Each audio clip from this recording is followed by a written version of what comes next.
Nkwanirizako gwe munnange akyagyeekuumiddeko ensi Buganda anti munnange ensi Buganda kuno kwe kwaffe Kabanda Musoke ow'Ennabalanga Bukoba Kyaggwe akaala amatendo nze nkubuuzaako nateera olunaku olwaleero kansuubire nti munnange oli bulungi.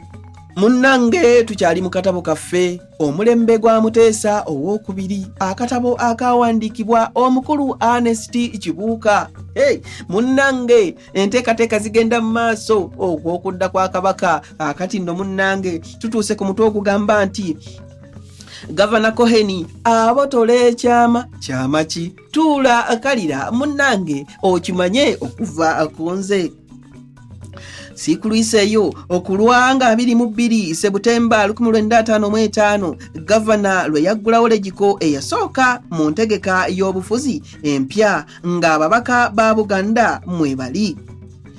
Ekikulu kye yasooka okwanjula mu lukiiko kyali nti omukulu w'amatwale yali awandiikidde Kabaka Muteesa ng'amutegeeza nti nga 17 Okitoba 1955 lwandibadde olunaku kwe yandisaanidde okuddirayoko mu nsi ye.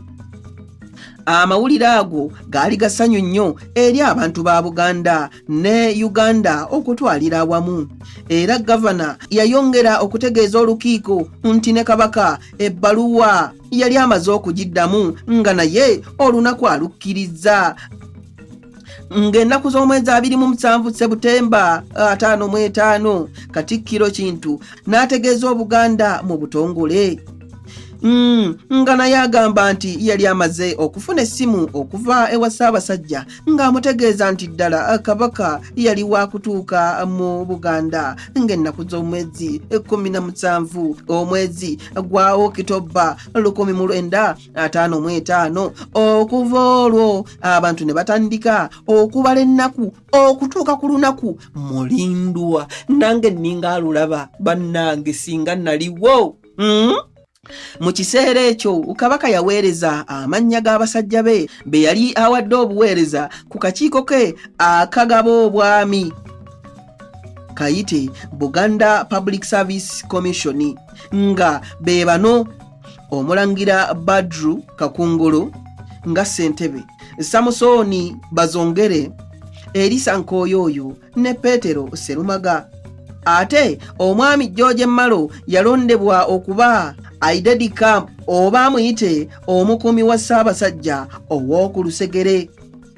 Malo yaliko Sub Inspector mu Uganda Police naye mu kiseera kino yali yalekera egije.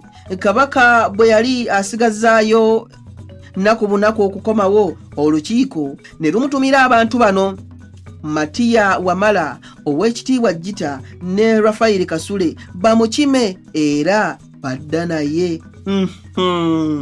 Singa naliwo. Wamma ntuuse ku mutwe ogugamba nti bakyayera mbuga baani batya kitya. Bano be baali basajja ba Kabaka abaasalawo obutamwa birevu okuva Kabaka lwe yawaŋŋangusibwa okutuusa ng'akomyewo mu bwakabaka bwe. Bakyayera mbuga bano era baakolawo obweyamo obulala nti Kabaka lwalidda be bagenda okwera olubiri lwonna era balisula ebiro 2 mu kifo wali bagenda okutuukira, era ku luno kyali kisaawe kya Nnyonyi Entebbe. Bwe batyo okulwanga 15 Okitoba 1955 ng'ebula ennaku 2 Kabaka akomewo, bakyayera mbuga nga 5000 bagenda ne bayera olubiri lwonna, era bwe baamala ne batuma omukulu waabwe Charles Serukeera abayitire n'abagereka bamulaga omulimu gwe baali bakoze basobole n'okumusiibula bagende Entebbe gye baali bagenda okusula nga balinda Kabaka waabwe. Nga bamaze okusiibula n'abagereka baayolekera olw'Entebbe mu bungi oba olyawo n'okusinga abaayera olubiri ne bagenda okugumba ku kisaawe Entebbe. Abange nasubwa era nange bino sibisuseeko wano wabula akanjolekere olw'ennabalanga obukoba kyaggwe tuddingana ate mu kitundu ekirala nga nkuwa munnange ebirala. Ayi Katonda kuuma Namulondo.